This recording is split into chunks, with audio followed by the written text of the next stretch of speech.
क्या हमारे देश में डेमोक्रेसी खत्म हो चुकी है? आखिरी चुनाव है, मोदी अगर फिर से आए तो नए चुनाव होंगे, नहीं करने देगा और डिक्टेटरशिप आएगा। Modi is a dictator, a man worse than Hitler, Kumaraswamy told the supporters today.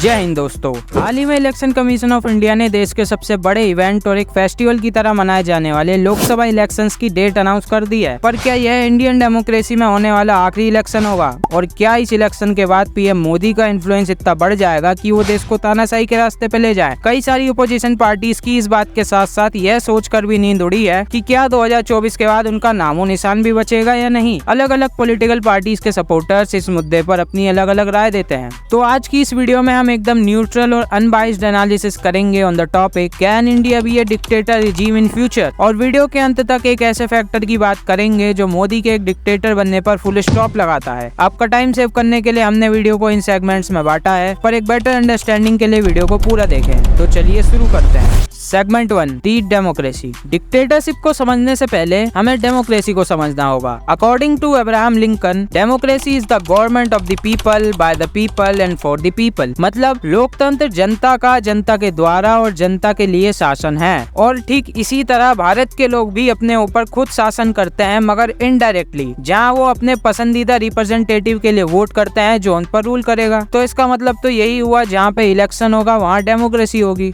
बिल्कुल गलत मेरे दोस्त, यह जरूरी नहीं है कि जहाँ इलेक्शन होगा वो देश डेमोक्रेटिक भी होगा। इलेक्शन तो नॉर्थ कोरिया में भी करवाए जाते हैं। जी हाँ, आपने एकदम सही सुना। और वहाँ का वोटर टर्नआउट भी 100% रहता है। मगर दुनिया से ये बात छिपी नहीं है कि नॉर्थ कोरिया में किस तरीके के इलेक्शन करवाए जाते हैं। नॉर्थ कोरिया में सिर्फ 3 प्री डिसाइडेड कैंडिडेट्स को चुनना होता है और उन्हीं को वोट करना होता है। ऑन दी अदर हैंड, एक डेमोक्रेटिक नेशन में वोटर्स के पास अपनी चॉइस होती है हजारों कैंडिडेट्स के रूप में, और वो जिसे चाहे वोट कर सकता है, जैसा कि भारत में होता है। मगर पिछले कई समय से ऑपोजिशन पार्टीज और उनके समर्थक रूलिंग गवर्नमेंट बीजेपी पर यह आरोप लगाते आए हैं कि ruling government free and fair election conduct नहीं करवाती है, रूलिंग गवर्नमेंट ईवीएम से छेड़छाड़ करती है, रूलिंग गवर्नमेंट कैंडिडेट्स की हॉर्स ट्रेडिंग करती है, और रूलिंग गवर्नमेंट ईडी, सीबीआई जैसे ऑर्गेनाइजेशंस का वेपनाइजेशन करती है। इसी के साथ रूलिंग गवर्नमेंट डेमोक्रेसी के 4th पिलर मीडिया को भी दबाना चाहती है। इन सभी रीजंस के बेस पर ऑपोजिशन पार्टीज और उनके समर्थक यह आर्गुमेंट पेश करते हैं कि मोदी तानाशाह बनने के रास्ते पर है। पर क्या ऑपोजिशन के इन कारणों में दम भी है? आइए देखते हैं। Segment 2, fact check of the oppositional claims.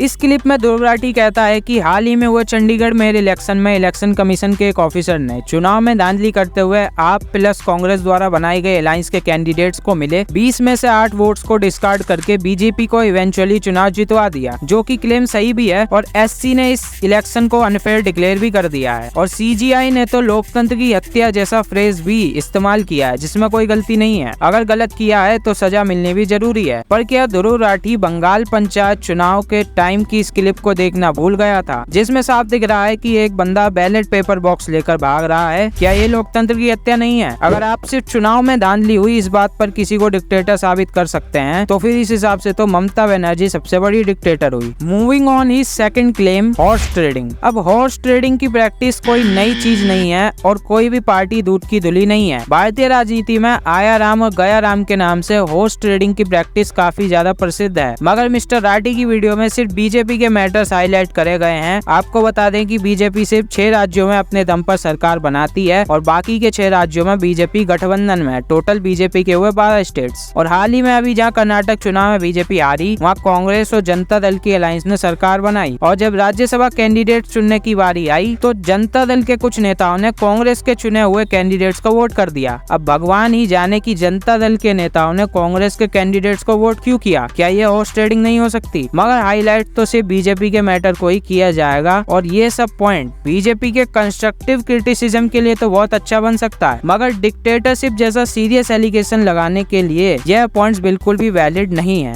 Last और एक इम्पोर्टेंट एलिगेशन आता है the 4th pillar of democracy यानी मीडिया के ऊपर। ऑपोजिशन के हिसाब से अब ये मीडिया नहीं रही बल्कि गोदी मीडिया बन चुकी है। इस एलिगेशन को मैं काफी हद तक समर्थित करता हूँ, क्योंकि most of the news channels आजकल बस मोदी का गुणगान करते हैं। और जो लोग मोदी का क्रिटिसिज्म भी करते हैं तो वो क्रिटिसिज्म कम और हेटरेट ज्यादा लगता है। जर्नलिज्म होना चाहिए 100% न्यूट्रल, जो रूलिंग पार्टी की अच्छाइयों के साथ कमियां भी बताए। मगर अफसोस इंडियन मीडिया इसे प्रोवाइड कराने में फेल हुई है, फिर चाहे वो रवीश कुमार हो या सुधीर चौधरी। इसलिए हमने सेंट्रिक गाइस की शुरुआत करी, जो फुल न्यूट्रल एनालिसिस पेश करता है। हमारी जर्नी में साथ देने के लिए चैनल को सब्सक्राइब जरूर करें। फाइनली उस फैक्टर की बात करते हैं जो मोदी के डिक्टेटर बनने पर एक फुल स्टॉप लगाता है, और वो है कॉन्स्टिट्यूशन ऑफ इंडिया। भारत का संविधान किसी भी इलेक्टेड लीडर और इंडियन जुडिशरी से ऊपर है और पावर्स का बंटवारा करता है। तानाशाही में तो एक ही व्यक्ति के पास सारा कंट्रोल होता है, पर एक कॉन्स्टिट्यूशनल डेमोक्रेसी में पावर्स को डिस्ट्रीब्यूट किया जाता है, जहाँ पर अलग अलग इंस्टीट्यूशंस एक दूसरे पर इंटरडिपेंडेंट होते हैं। तो मोदी के डिक्टेटर बनने का तो कोई सवाल ही पैदा नहीं होता। ऑलराइट दोस्तों, वीडियो पसंद आया तो लाइक करें, अपने थॉट्स कमेंट्स में हमारे साथ शेयर करें, फ्रेंड्स और फैमिली के साथ इस वीडियो को जरूर शेयर करें। ऐसे ही इंफॉर्मेटिव कंटेंट के लिए चैनल को सब्सक्राइब जरूर करें। 2024 इलेक्शन में कौन जीत सकता है यह जानने के लिए हमारी इस वीडियो को जरूर से चेकआउट करें। मिलते हैं आपसे नेक्स्ट वीडियो में, तब तक के लिए जय हिंद, जय भारत।